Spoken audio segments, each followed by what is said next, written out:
Welcome, everybody, to the latest episode of the Union Federation podcast here on both the Fandom Podcast Network and the BQN networks. Of course, this is a podcast that's going to cover everything that's happening in Starfleet and in the Union, otherwise known as Star Trek and the Orville. And right now, our mission is all about the final season of Star Trek Discovery. We hit the penultimate episode this week of the series, EP.09 Lagrange Point. And it's going to be an interesting conversation. Now, we don't have a full crew tonight. Kevin is off in sick bay. I'm sure he's probably flirting with the nurses. We just won't tell Aaron about that. And Haley might be joining us. Jet Reno is hard at work on her internet connection. You know how it is when you hit those space nebulas, black holes. They start messing with signal. But as always, I know I can count on our top-notch counselor and holographic captain, the one and only queen of the BQN, Miss Amy Nelson. Well, hello. I think we are in a stasis point. We are twin orbiting, hopefully not black holes. Yeah, no. I think we're that podcast that's in the middle of those two things. That's yes, we are. That is true. We have Union Federation is the Lagrange podcast for BQN and FPN. There we go. So, see, we're already starting with the sciencey stuff, and Haley isn't even here. And I'm hoping she'll be back in time before I get to that point. If not, I'm going to have to deal with some space camp NASA knowledge that I have, because we're going to be talking about some sciencey stuff later on too. But we have, again, Amy, it's the penultimate episode of this season, end of the series already. Oh my gosh! Yes. And so wonderful to see Jonathan Frakes, up on the credits. So we know we're in good hands. And I am just going to, Mr. Frakes, I'm not a fan of the spinning. And there was a lot of spinning. But I actually, when I looked at it, I was like, it serves a purpose, because there was spinning like when they go to obviously black alert, and when Saru beams in, like it's busy and we're spinning around. So it added this urgency that I felt this episode definitely needed. So kudos to Frakes for another well-directed episode. Well, this Frakes guy, I think he knows a little bit about Star Trek. I think he knows what he's doing. Just a little bit. But you know what, Amy, too, before we get started in talking Discovery, I didn't put this in the notes, but there's a piece of Star Trek news that I found very interesting this week, and I wanted to get your thoughts on it. Okay. And it has to do with the newest addition to the Star Trek family that is currently in work, and that is Starfleet Academy, with the major announcement that Holly Hunter is being added to the cast of Star Trek Starfleet Academy. And I know we still don't know an awful lot about the show. We still don't know for sure who's going to be on this cast. There's a lot of speculation. Mary Wiseman is going to probably be part of this show. And I think that's fairly accurate. We do know that one of our lower decks favorites is going to be a writer on this show. Mm-hmm. But there's a lot of mystery around the show. But this is a big name actress coming into the Star Trek universe. I almost equate this to when Jason Isaacs was announced as Lorca. You know what? That is a very good comparison, because Miss Holly is just fantastic and has been around for years. So thankfully they're getting this, seasoned, actor. I'm over the moon about it. I cannot wait to see it. And Commandant, yes. So that's interesting. Yeah, I'm very excited and very happy to see this news. I mean, she has been in so much. Oh yeah, I mean, we're talking. I can't remember if she's I know she's Academy Award nominated, but I don't know if she's actually ever won an Academy Award. But we are talking a heavy hitter here, and I think this is kind of the power that Trek has gained, especially with the newest incarnation of Trek shows. People are seeing. People kind of always felt it with the next gen cast, but I think there's something to be said about the tightness of the Discovery cast that people have been seeing, that I think is drawn, and with the Strange New Worlds cast as well, that's really drawing in a lot more name people into Star Trek. Yes, so she is an Academy Award winner, Best Actress in her performance in The Piano, 1993, but was also nominated 3 other times. So very well recognized, decorated actor. Very glad that she is in the Star Trek family. So, what's funny is, and I know I've talked about it in other episodes as we've covered this season of Discovery, but I do feel like there's some underlying things that have happened in this season that could be setting up some things for the Oh, Starfleet Academy show.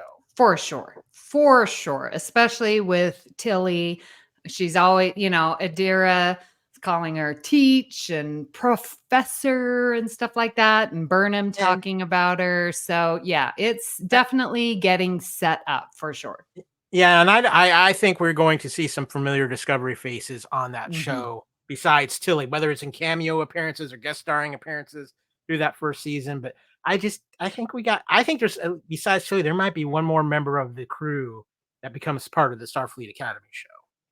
I mean, they could have Saru, teach culture class. I don't know. I mean, yeah, there's so much potential. I'm going to be honest with you. I could see Stamets coming over to Starfleet Academy. Right, because he did want to leave to continue his spore drive research, remember? He was going to Yeah, walk away from Starfleet. yeah. So that could be a possibility as well. Yeah. So we're having a little fun. We're just teasing some things. But before we go any further, of course, this week we are going to be diving into Lagrange Point and talk everything that happened in this penultimate episode of Star Trek Discovery. So first and foremost, as always, spoiler alert.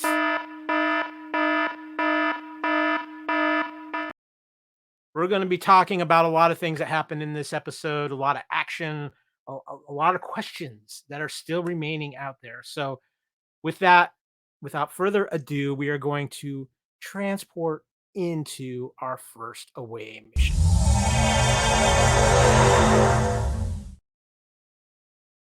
So, as we get ready to talk about this episode, Amy, that means we have to go to our Admiral's Log episode synopsis. Would you be so kind this week? Absolutely. So, Discovery arrives at location of the progenitor's technology and finds a structure at the Lagrange point between two primordial black holes. Maul and the Breen also arrive and capture the structure. Now, Burnham plans a heist to retrieve the structure from Maul's dreadnought, while the Breen discover a portal inside the structure. Having learned of Rune's death, Primarch Tahal, another Breen leader who is responsible for the death of Raynor's family, sets out to claim Rune's forces for her own. Saru volunteers to intercept Tahal's forces in hopes of stalling them and giving Discovery time to retrieve the technology. Burnham secretly boards the dreadnought with Book Adira and tactical officer Jen Reese. And Reese protects Adira as they take down the dreadnought shields while Burnham and Book secure the structure and discuss their relationship. Don't get me started about that. When they are discovered, Burnham has Discovery ram the shuttle bay, which begins pulling everything into space. Maul, carrying Locke's body in portable pattern buffer, and Burnham enter the portal before it is pulled into space and released from the structure. Yeah. So, Amy, I really like this episode. I think it was one of the better episodes of Discovery we've had in a good while. And there's been some good episodes this season, but I think this has been my favorite episode of this season for a few things. I do have a couple of minor sticking points, but give me your first thoughts on this episode of Discovery. I really enjoyed this and feel like it's setting things up perfectly. I feel that the pacing of this season has been good. I'm getting enough answers. I'm getting enough questions at the right time. I'm feeling like the entire crew is really helping. Like Raynor, Tilly, Reese, everyone on the bridge, those people who we don't know, but now they're important. Like they're all helping us, get the progenitors, because we just definitely don't want the Breen to have it. But then yet there's this Maul and Locke story, and that still is intriguing to me too. So I think just the pacing and everything about this season has been really, really well done. Yeah, I agree with you, Amy. I think this has been by far the best paced season of Discovery, which in some ways makes it frustrating that it's the final season, as they just finally seem to be getting an understanding of their episode count and how to pace their seasons. But with this episode, one of the things I actually liked about this episode was that there wasn't 18 different storylines going on. We had basically two storylines going on, and they were very intertwined with each other. And I like that, because I think that's sometimes one of the things that Discovery has been detrimental on, is they're trying to tell too many stories at once. And I think that when it's at its best, it's narrowed down and putting the focus in.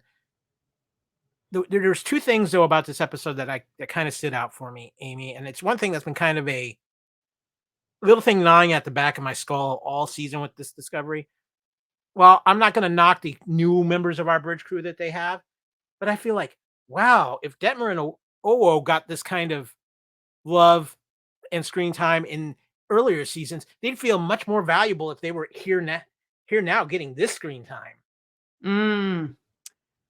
But the screen time, I think, is still the same. They get their one-liners of, you can buy me a drink, it's 5:00 anywhere. Like, that's all the lines they got.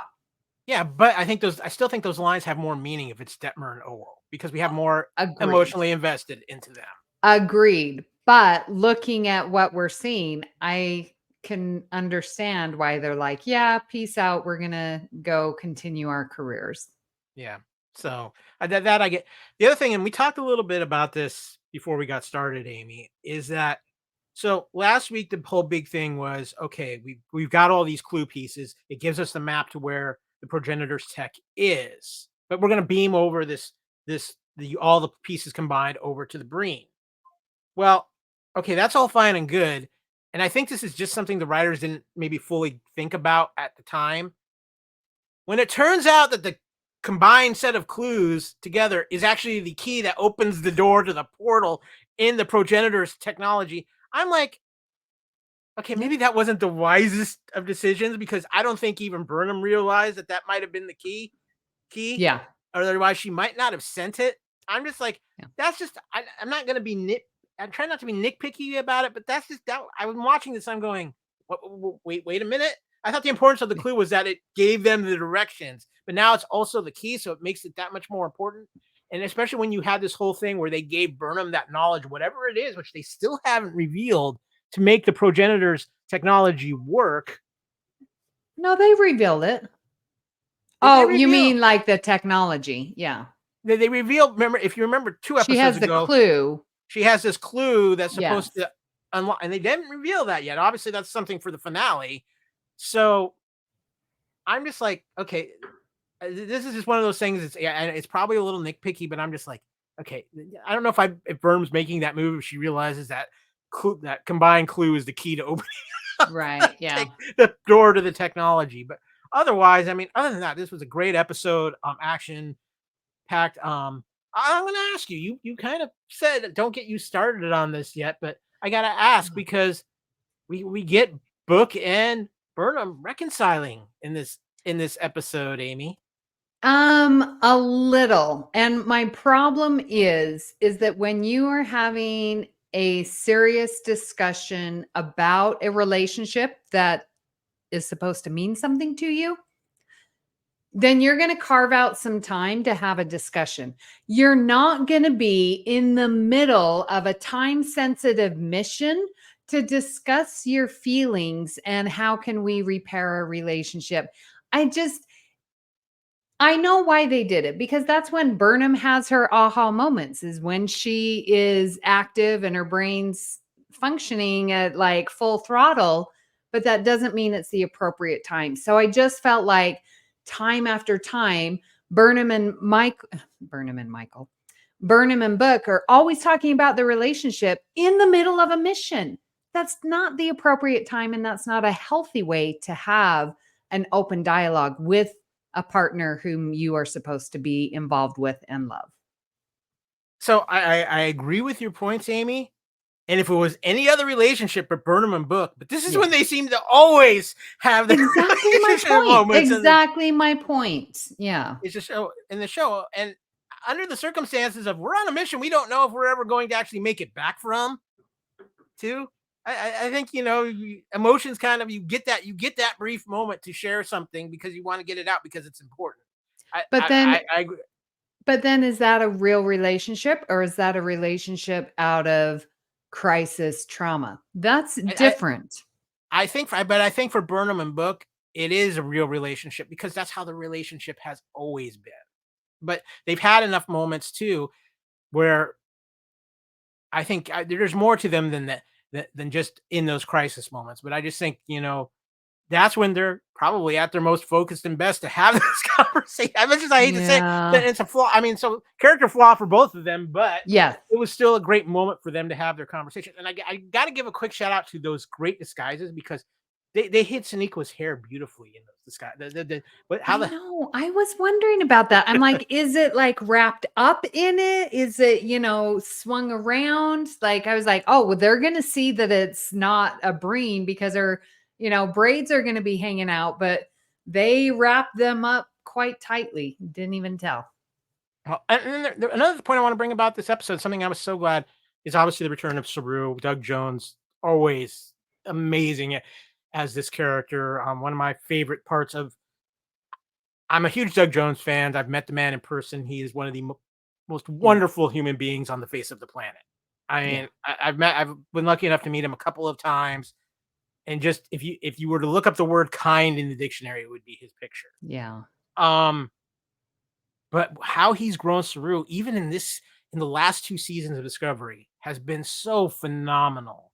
Mm-hmm. And to see him in this, where you have his relationship and he's just come back, but yet he's putting his life on the line to go on this mission to be as delay tactics in a shuttle against a fleet of Breen. A dreadnought. A fleet. A whole fleet. They said a whole fleet. So, you know, I'm curious to see where that's going to play out. But it was just so. I know he would be back, but he was gone too much of this season already. Yeah, it was sad to not have him in the middle episodes. I am very happy, though, that we got to see Tarina last week by herself, being the amazing woman that she is. And so they're developing each of them independently and yet still together. And I really, really love that. And I loved when Saru put Tarina in her place very respectfully and kindly and with love. But it was like, Tarina, you think your species are the only one who can follow logic? Because I can follow logic too. I know when to, put the mission over emotions. I thought that was so wonderful to have them show when to communicate appropriately, right? They pulled off, they were on the side, they were themselves. It wasn't, time sensitive mission. They had a wonderful discussion and I felt like they grew together. I loved that. So real quick, Jet Reno did her magic work. I was able to figure out the portable pattern buffer. Our science officer, Haley Stoddard, in the house, ready to push the weapon button down. Fire those phasers, Haley. We need you this week. Hello. Yes. Things got situated. We are happy to have you. You are luckily joining us. We were just wrapping up our discussion about our initial thoughts on the episode. So, Haley, what were your initial thoughts on this week's penultimate episode of Star Trek Discovery? I enjoyed it. I think it was really well done. I think the characters, I really loved Raynor in this episode towards the end, especially. Surprisingly, he's been a bit gruff and brash, but I really enjoyed what his character does at the end. And overall, I think it was a really well done episode. It wasn't rushed. It didn't feel super hectic and pressed for time, I guess is a good word to say. And while it still leaves lots open of what's going to happen next. So thus hopefully they wrap things up really well in the last episode that we have. Gal, I enjoyed it. It was really well done.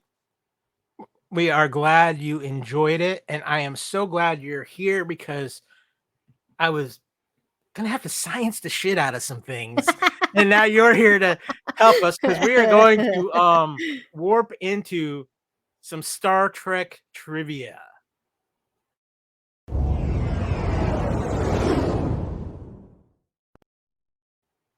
So yes, normally we have some trivia about the episode. We find some Easter eggs and stuff. Not a lot in this episode, but Haley, I was thinking of you. I am going to just hand this section over to you because Haley, I need you to science the shit out of this.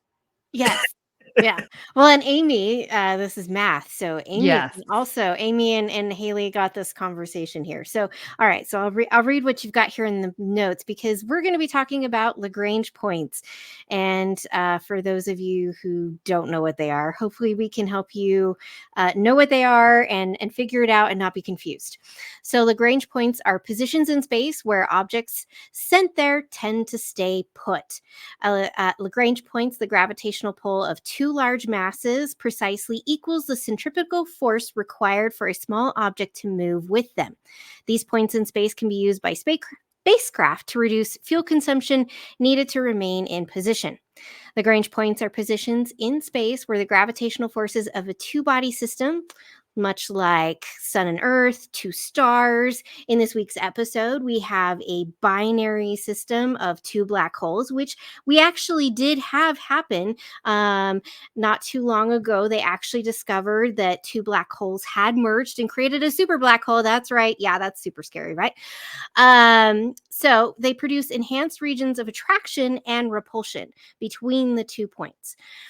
These can be used, again, to keep fuel consumption down, keep an object steady in space, as we see in this week's episode. So we have these 2 points kind of where essentially almost in the middle of these 2 black holes, objects are stationary because the gravitational pull from both of the black holes, or 2 stars, or a pulsar and a star, or a black hole and a star, depending on what your binary systems are. The gravitational pull is centrifugal, so it stays stationary in one spot because neither object can pull something smaller in between the 2. So this week it was the canister, whatever thingy. I don't know what we want to call it. I'm calling it a canister. Was stuck between these 2 black holes because neither had enough force to move it towards either one of them. Discovery beams in. They're closer to one black hole. They're getting stuck and pulled into it. And as they say, hey, let's go towards the other one so we can get out of the well of this one. Yeah. Does that help, Kyle? No. I mean, I for me personally, I understand a little bit. I got a little NASA in me too, and everything like that. But it's still better when I have my top-notch science officer and my top-notch math officer to, give a proper explanation, not only for me but for all the amazing listeners out there. And I know Kevin's feeling under the weather, so he really needs an extra explanation about this one. So. Amy, do you have any more that you want to add? Yes. So can I add sort of the math? Because that's a whole bunch of physics and science, and I love it because it's the application of math. But these Lagrange points were discovered by Leonard Euler. Euler is one of my favorite mathematicians. This is around, it's the 18th century, around 1750 is when he discovered these points, L1, L2, and L3 is how he described them. And Leonard Euler is just this amazing mathematician, super smart. The letter E, if you remember, 2.718, and that is for like continuous, Kyle, you will know, inflation and continuous interest is E. That E is Euler's number, 2.718. So super important mathematician who did this in the 18th century. Okay. All right. Then I have a question for you, Amy. This mathematician found them, but yet they're named after another Italian French mathematician Joseph Louis Lagrange. Uh-huh. So can you explain that to me a little? You know about that? Yes. So Euler built upon Lagrange, who discovered like the remaining 2 points, but Euler really was, and he's a Swiss mathematician. Gotcha. So yes. I feel a little bit better about it. Yes, super black holes are scary. 2 black holes right next to each other, they're scary. I also now feel like I have a little bit better understanding about aspects of the movie Interstellar too, for some reason. I don't know why. Yes, but exactly. no. Okay, so let me just so if you're watching on YouTube, the linear points L1, L2, L3, those are in a straight line.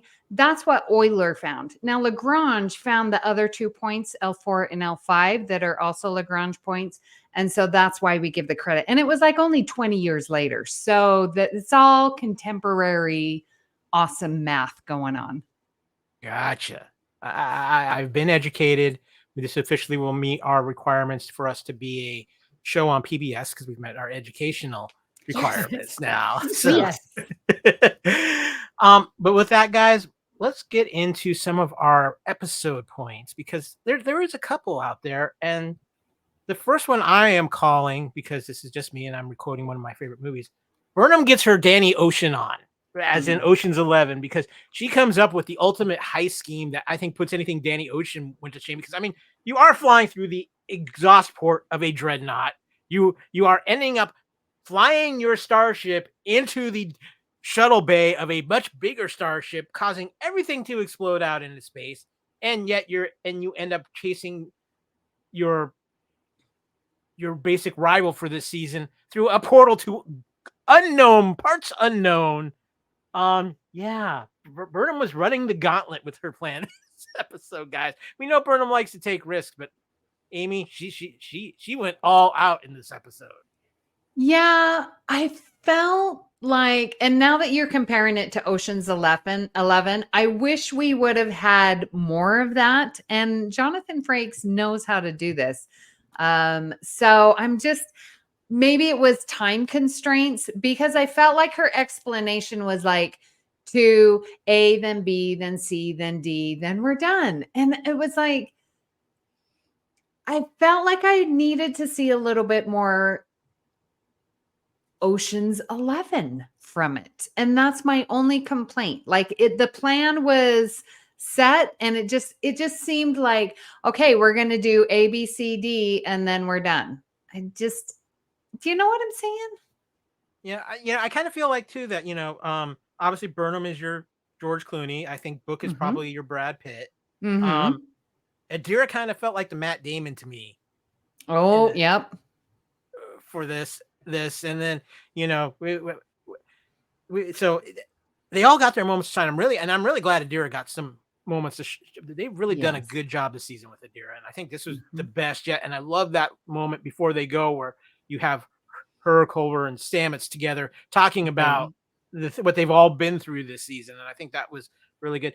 But Haley, what about you? Do you think Burnham had a good Danny Ocean plan here to get this thing from point A, from between these 2 black holes, from off the dreadnought, and then blowing everything out in space on the fly, much no less? I mean, yeah, I'm not playing poker with Michael Burnham anytime soon. I know that.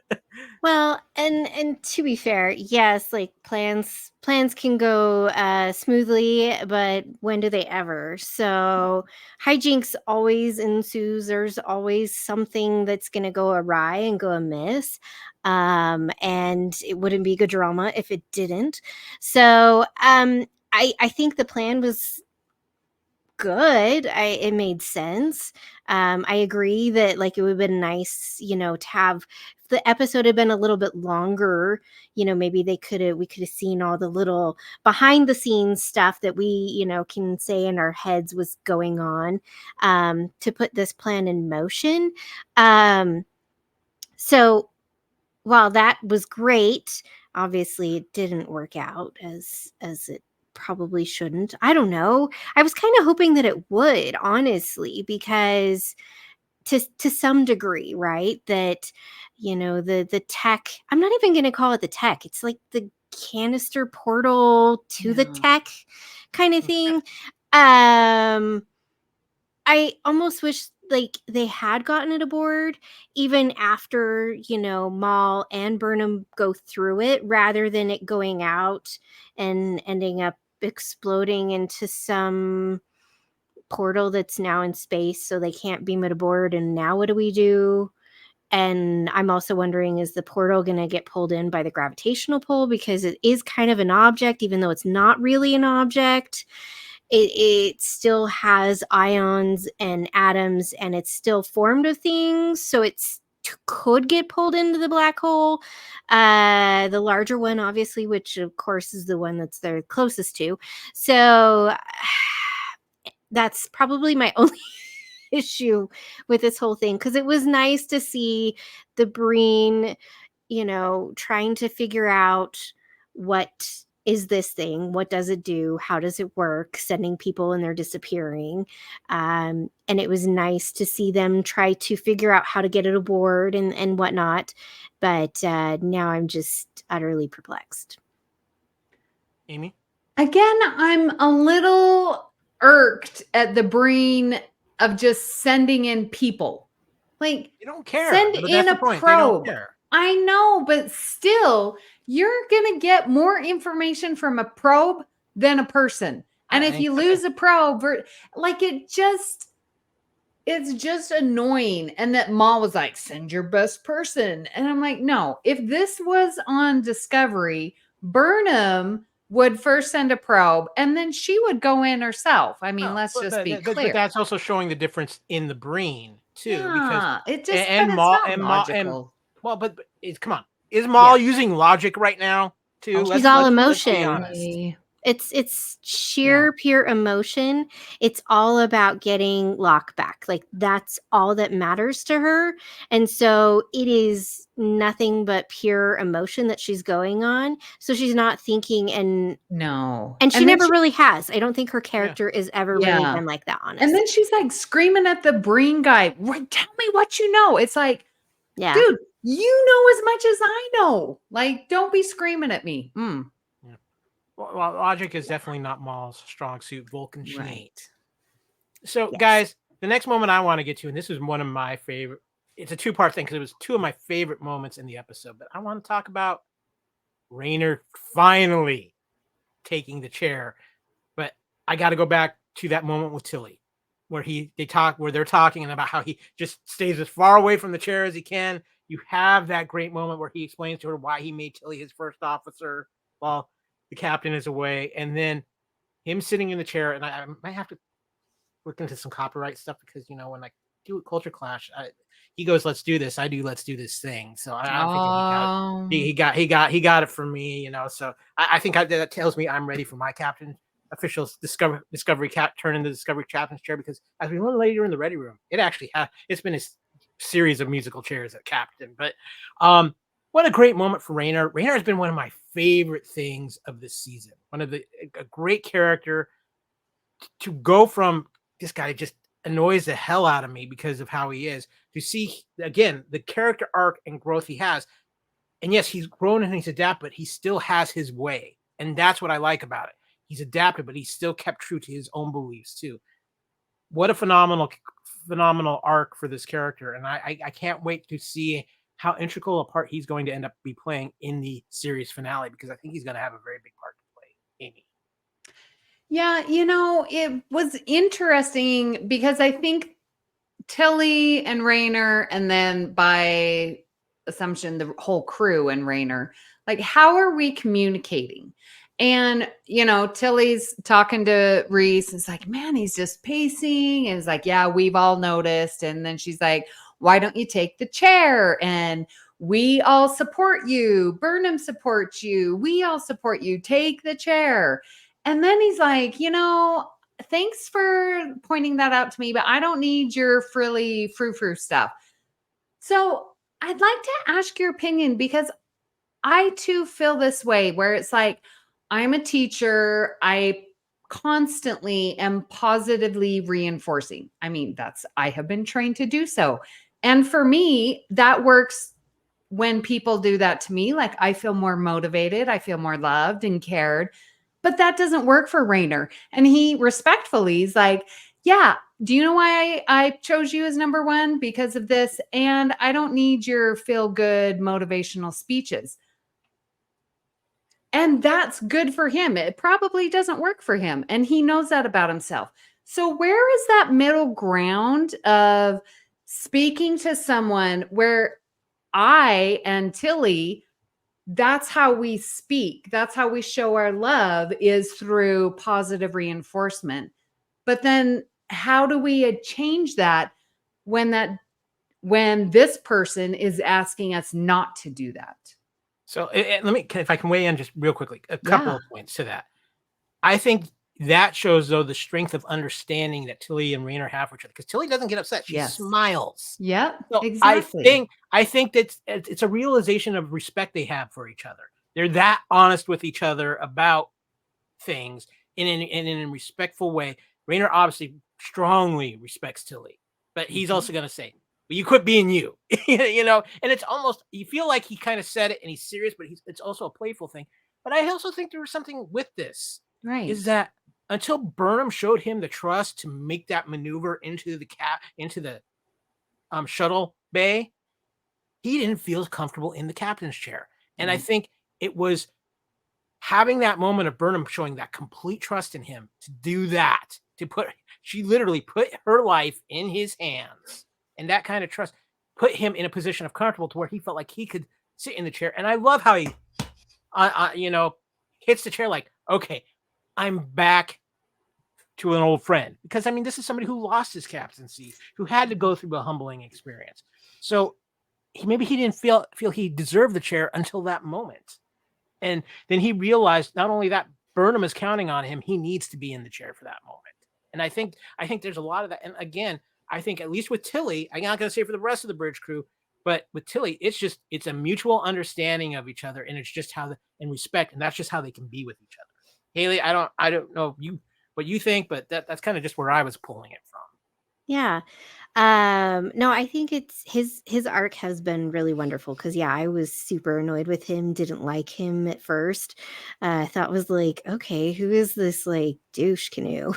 So, but now I really do enjoy his character. I hope that they can put him somewhere else and continue this character on in some other show. Hopefully, I'd like Orville that. Academy. Sorry, something in my throat. I would like to see his character some more, so I think that would be great. I love that he finally does have the confidence at the end to take the chair. I think that's in part because he realizes that the captain, the actual captain, is now in this portal, whatever. I don't even know what it is. Portal in space. Yeah. It's not a wormhole. It's a portal in space, I think. I'm not sure. So he has to sit in the chair, I think, because Tilly points out, you're making us all kind of nervous by pacing. But I think he's also realized that he can make decisions, because I think he was doubting himself. He made decisions, he made choices that lost him his ship, lost him being a captain. He was going to be forced into retirement. And so he's doubted his own decision-making process since then, which is why every time, even though he's in charge, he asks, hey, what else, what options do we have? He's not immediately jumping into making decisions himself 100%. And I think that's that doubt that he doesn't want to screw up again. He doesn't want to be put back into this position where he's off a ship. He's not part of Starfleet. He's retired. And that's a scary thing for him. So I think that it just took him a while to build his confidence back that he can make decisions while still getting input and sit in the captain's chair knowing that his decisions are correct, right? And so I think that was a big hurdle for him to overcome. I love the callback where I want to know, first of all, where someone in the 32nd century, he must love history, and specifically like, Earth history, to pull foxhole out of. because that is like World War I, World War II reference there. So that was like super cool for me as someone who really loves history. I really am fascinated by World War I, especially World War II history, and the psychology of it. So I loved that reference of him telling Tilly, if we were in a foxhole, I wouldn't kill you. I loved that. So I was like, where did he pull this out from? So that was great. And I think, Amy, to your point, how do we handle someone who doesn't take positive reinforcement? It's not necessarily that he relies on negative reinforcement to encourage himself, but he doesn't like the positive reinforcement. I think that might be partly just because of, his culture, his race that he is. But also, I have clients that I struggle with this, and they, I try to bring some kind of positivity. I try to encourage them in things. And I think sometimes for us, as far as that goes, when we realize that someone in their life, it's usually trauma, it's usually they've gone through a lot, their parents were super negative, authoritarian. Rainer grew up on this planet where they were controlled by the Breen, and these negative things, that becomes a cycle. And so positive reinforcement doesn't work for people like that because they don't know what that means. All they've ever been raised on is authoritarianism and that negativity. And so a lot of the times it's getting to the root of why does, being positive and encouragement not work for them? And sometimes people just don't know, and positive reinforcement's never going to work for them. And so it's more about setting a, hey, like, I support you, like, hey, what can I do to best help you, rather than, hey, you did awesome today, because that can make them feel uncomfortable. And then that makes them continue to doubt themselves even more. And it's frustrating for people like us who try to put that spin on that, and who do want to encourage people from this positive aspect and be positively reinforcing. And so we have to temper ourselves. And it's more about learning the person that we're talking to more than anything, and just being that support and encouraging them. I have to do that with some of my clients, because trying to get them to see positives, they're just they can't break that cycle. And so you have to wait for them to do it. Like, it's almost like the person will do it by them encouraging you, by them giving you some kind of positivity and in some encouragement and assurance about something. That's usually sometimes your cue to be like, oh, okay, like they're finally kind of breaking that negativity cycle, or at least seeing that by being encouraging, I'm supporting them. And so sometimes we just have to wait for them to want to break out of that cycle. But again, I think for Rainer and maybe his species, that's just not how they operate. And so I loved that Tilly was trying to do that for him and get him to understand, like, it's a tense, stressful situation. You pacing is not helping the situation. And she was trying to say it in a way that was encouraging, because that's who she is, by not saying, like, dude, stop it. Like, we're already stressed as it is. But sometimes I think with people like this, you have to say it as it is. Like, dude, stop pacing. We're stressed as it is. That's not helping. Right. Because it's not being positivity. It's not positive, but it's also not a negative either. And so that's where sometimes you have to find that middle gray area, which can be uncomfortable for a lot of people. All great. Hopefully points. That makes sense. Yes, it does. And those are all great points. And as always, I know I can count on you guys to bring in some excellent points in conversation, which also leads me to the third point for this particular away mission. Star Trek Discovery in general, we are entering the series finale. And I just going to ask both of you the same question. Where do you feel we are at heading into the series finale of Star Trek Discovery? Amy? I feel for once we are in such a good spot. Like I said at the top of the show, the pacing has been good. I feel like questions are being answered, but we're asking more questions. It's not Look, you go back and listen to Union Federation when we've talked about the ends, the penultimate episode. Yes. We've been like, there's so much to answer. How are they going to do this? I don't feel that way this season, and I'm so happy for it. I'm enjoying this ride. I feel like there's enough to have happen. We're going to get wonderful closure, and my goodness, we better get that Saru and Tarina wedding something. I don't need a whole episode. I just need a something of those two joining together. Okay, now before you answer, Haley, I do have another question for Nelson on this, because I could have sworn I saw somewhere in the BQN Discord, somebody may have dropped something that the episode finale might be running about 86 minutes. Yes. So Christos is going to the premiere Wednesday. I know, la-ti-da, in LA. So, and for the email that he got, he said that it's 86 minutes.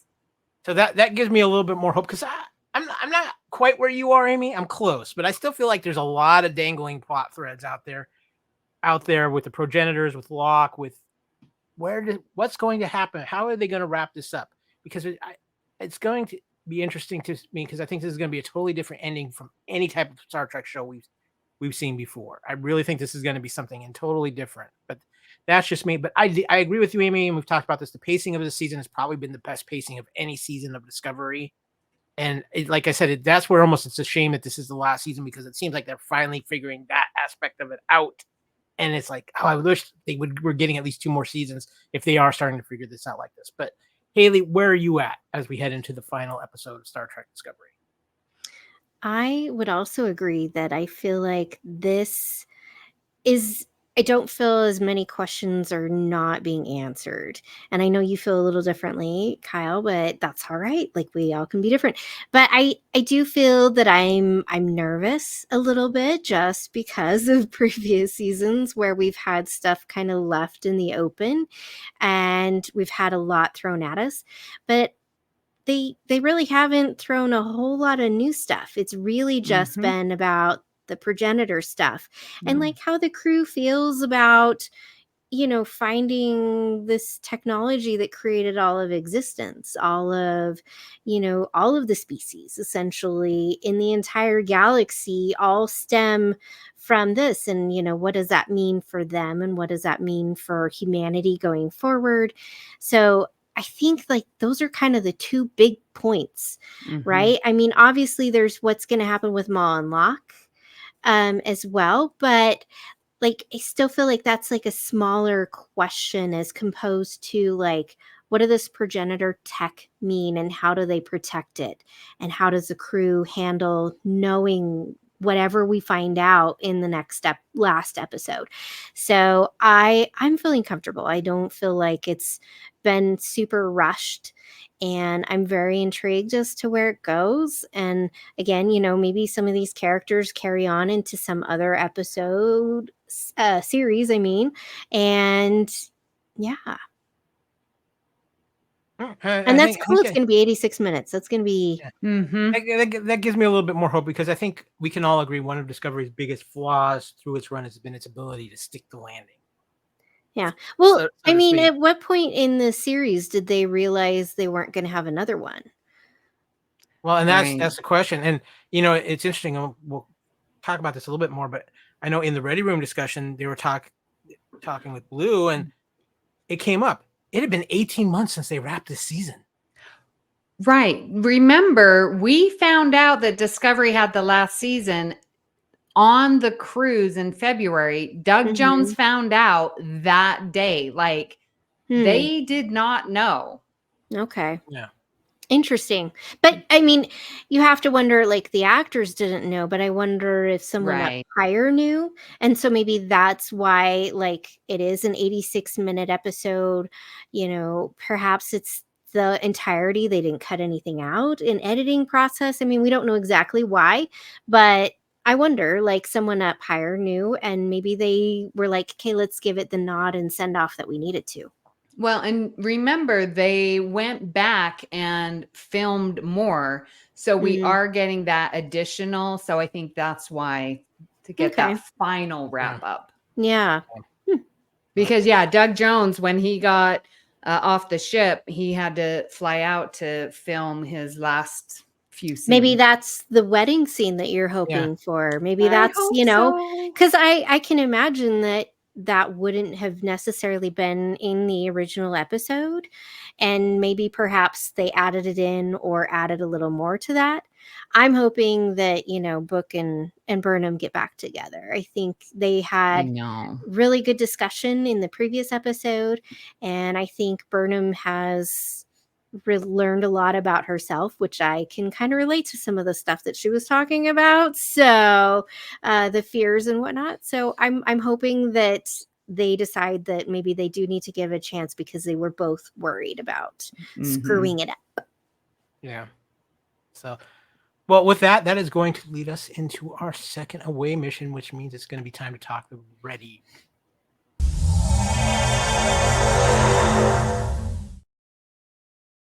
So it is away mission number 2, which means the Ready Room, hosted by Wil Wheaton, but this wasn't any ordinary episode of the Ready Room. Once again, the beloved return of Jonathan Frakes to the Ready Room, which always to me has been some of the best episodes of the Ready Room since they've done it. Plus, we got a 25-minute episode of the Ready Room because of it too. So, guys, we only didn't just have Jonathan Frakes. We have Blue Del Barrio with us as well. Probably my favorite episode of the season. And again, I just love it when I could listen to Will and Jonathan talk all day long. And by the way, I am collecting about $80,000 worth of Union Fed props. I'm going to go try to meet somebody in the desert to get a kit car. So if you haven't watched the episode of the Ready Room, you have no idea what I'm talking about, Haley. I can tell by the look on your face. I know. It is we've gone story so far and all watching, and I did not get to it. Well, you will need to go back and watch it, because it was a story even Wil Wheaton didn't know when Jonathan Frakes revealed it. So spoiler alert for those of you. I'll kind of tell it. Oh no, go ahead. It's okay. Yeah. I think it was 88 or 89. The Paramount lot, the Star Trek lot, got robbed. They took Picard's captain's chair and almost $80,000 worth of Star Trek uniforms. Yeah. Well, apparently the plot was that they had a deal in place with somebody else. They were going to trade all this for the one of the Knight Rider cars. For Kit? Mm-hmm. Yes. Kit. And even Wil Wheaton's like, I would have done that.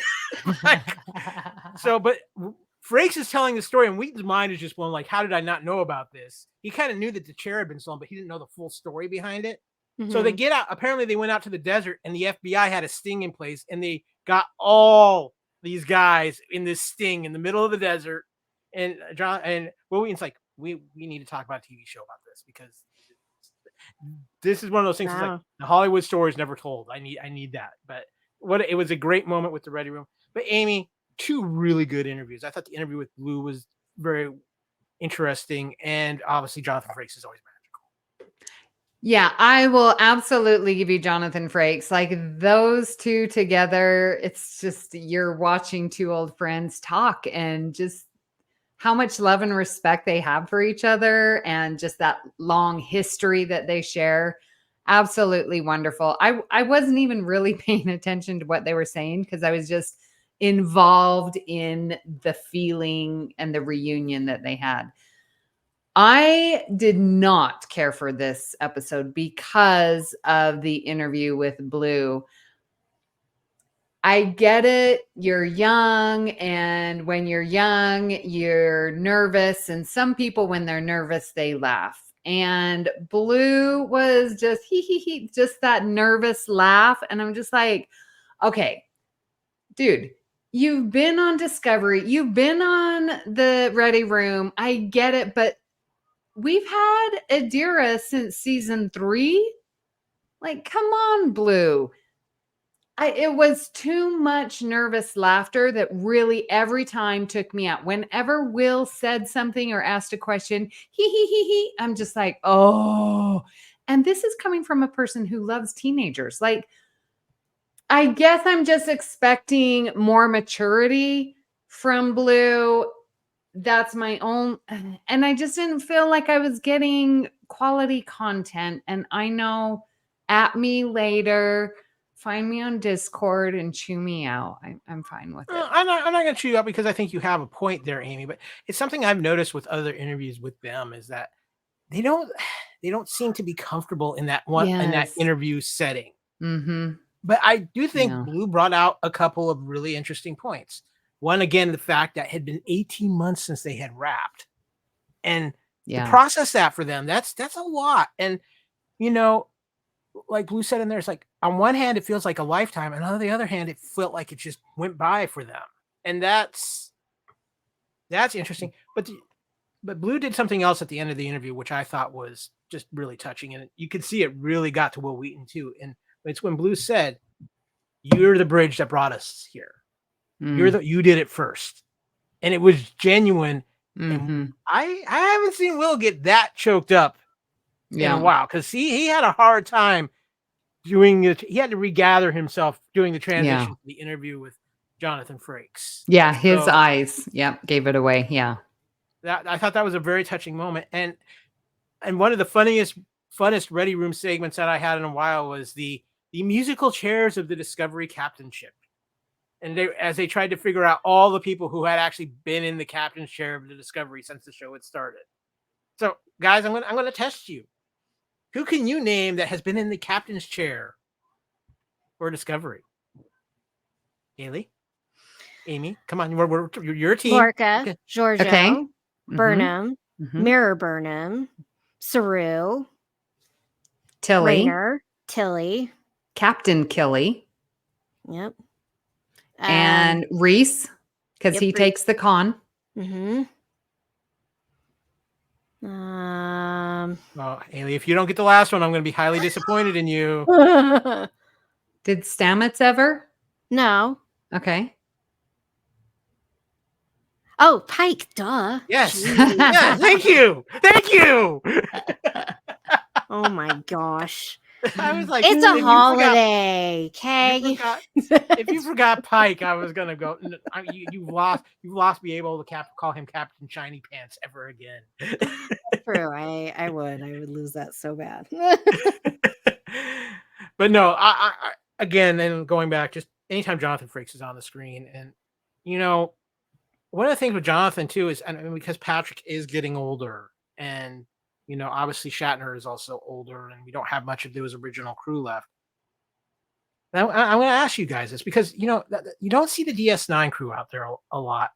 You started to see more of the Voyager crew, but it really kind of feels like at this point, Jonathan Frakes is kind of the godfather, like grandfather of Star Trek at this point to me, because of his directing in it, because of his staying so involved with Trek.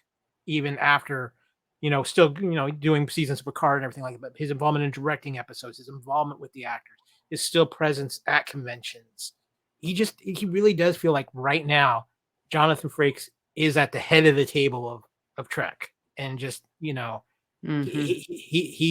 is that godfather that has all the respect, even though, obviously Patrick probably walks into a room and gets all that instant respect even from Jonathan, but Jonathan is kind of like the on the scene captain of Star Trek right now. And I was just kind of wondering if you guys were kind of getting that vibe as well. Yeah. FYI, both Jonathan and Wil Wheaton, LeVar Burton as well, are going to be at FanX. So I can only imagine the hijinks and the fun that will ensue. Yeah. From that. Wow. Yeah. That's going to be amazing. So. I might have to come up. You should. Are you going to go? Jason Isaacs will be there as well.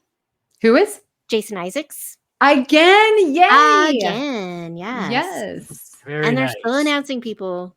Yeah. So we'll see who else from Trek comes this year. So very nice. Well, guys, with that, it's time to get things wrapped up around here. I'm going to intercept some subspace signals.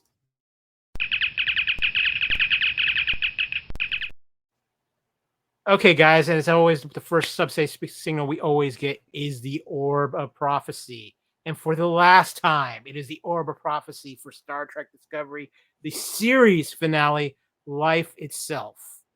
In Life Itself, trapped inside a mysterious alien portal that defies familiar rules of time, space, and gravity, Captain Burnham must fight Maul and the environment itself in order to locate the progenitor's technology and secure it for the Federation.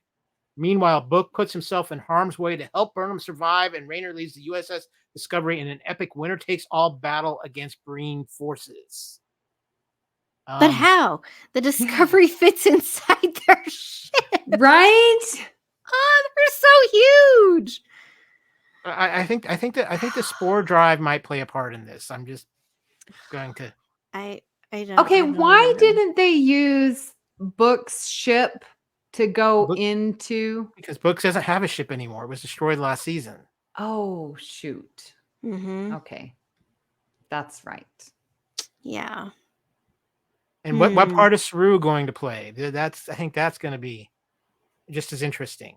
There's yeah. I truthfully do feel like this is the most anticipated finale. Like they've really just put the pieces in place to where you're just really truly interested in. It's not so much how are they going to pull this off because there's so much to do. It's just how are they going to pull this off within the story itself. Mm-hmm. I kind of get a little bit of feeling we might have a little DS9 kind of feel to this as well, with Burnham in that portal with the progenitor's technology, kind of, like Cisco being the prophet and having those discussions within the wormhole. We can maybe have some moments like that. I think they're going to be pulling. I'm expecting a lot of Easter eggs. Let me put it that way. I think we could see a lot of Easter eggs in this episode. Maybe. I mean, because we never saw where necessarily the progenitors came from. Mm-hmm. And so I almost wonder if this portal takes them to the progenitors' home world lab. I don't know. I don't know what to call it, because in the TNG episode, The Chase, they all go to this planet, which of course we see multiple times. We've seen the same set multiple times in other episodes, but they all end up on the same planet, and then a progenitor appears, like letting them know, like, we created all of you, blah blah blah, you're all related and genetically linked at your core, at your base. And so where they came from has always remained a mystery. So yeah, I'm just very intrigued as to like how this portal, where the portal has taken them as far as that goes. And obviously Burnham, she says, in this episode, I have the last piece of the puzzle. Maul doesn't have it. Do we go together to get this? Do you work with me? We'll bring Locke back, but we've got to keep it safe from the Breen. Like, I don't even know. Because I don't think Maul wants to be in charge of the Breen, honestly. Yeah, she just wants Locke. Yeah, and she just wants to go off and have life as she sees fit. And so, like, I don't even think she cares. She was just using the Breen. But I think she would be okay if Locke was ruler. Well, yeah. But yeah, so I just don't know. Do we even know? We keep saying progenitors technology. Like, what is it? Like in Search for Spock, I know what the Genesis device is. I know you put it to the planet, it does its thing, it regenerates. Like, I have a visual.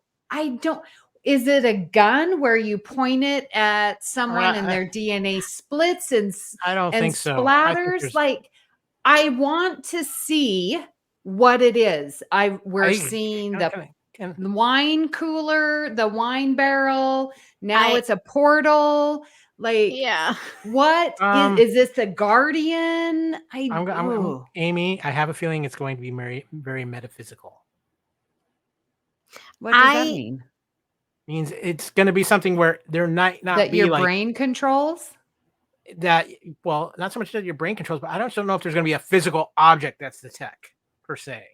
That that maybe it's like an energy. Maybe it's I just don't see where it's a weapon and you get it and you shoot it at something. I think.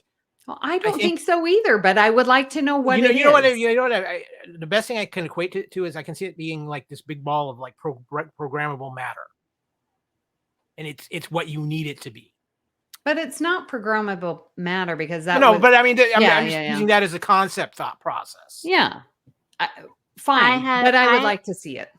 I have an idea. Okay. And it's gonna pull in like other stuff here, but this is my thought process on this whole thing of how it could potentially work and what it potentially could be. I'm pulling from Men in Black, okay? So we are in our galaxy, we're in our universe, all that stuff in the marble, right? Mm-hmm. The progenitors, it's a lab. All right? They have created all of life. So they created the building blocks, the matter of all of life. They're not gods, but it's like that.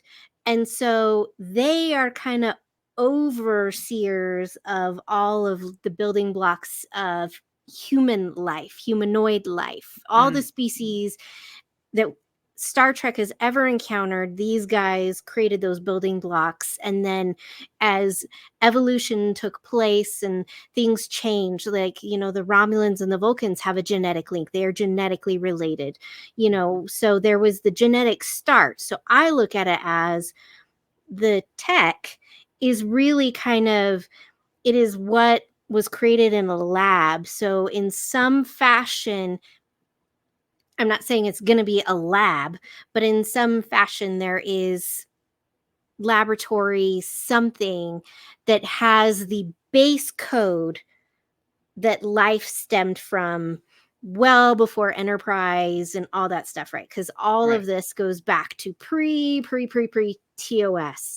right? So the base code, the genetic code, without any alterations, without any evolution to it that, led to all the differences between the Klingons and the humans and the Vulcans and the Romulans and everything else, every species we've ever encountered, it is the base DNA. And from that, you can create all of life. And all you have to do is know how to tweak certain proteins, to tweak and add in or remove certain ones to create differences that then create evolution. Remember, this is life and death. So, yes. So this is going to be... Because in that basically base, they're just going to find a beaker of primordial ooze. Well, in that base, you're going to have the ability to know how to remove code, right? So it's not necessarily maybe, and we've maybe left with the idea that it could suddenly wipe out life, right? But they've never actually said at all that it suddenly wipes out life. We're just all assuming that. It could be that if you have this base DNA code, you could slowly wipe out life. That it would be a slow process to where there wouldn't be any life at all. We don't know how far in the future Burnham and Raynor saw that Discovery was left all alone and that the brain had destroyed everything. We don't know. We don't know how long that takes, right? So it could be something where that is a process, because evolution is a process. It's de-evolution. It's one of the many Food questions we will be finding out and discussing about next time. And I'm working on some stuff. The next episode of Union Federation might be a little special. We might be doing a live show. I'm just going to throw that out there now. Now I'm looking at the Miss Amy Nelson about maybe seeing if some BQN guests might be willing to come on as well. Yeah, see what we can do for a live show, because we're going to have some fun with this finale, and we won't be wrapped up with Discovery just because it's the finale, because I have a feeling we will be having an episode discussing Discovery's place in Star Trek. Yes. I think this is going to be only fitting. Yeah, well, I mean, it really is the show that started. Well, and it is the show that started a whole new era of Trek. 100%.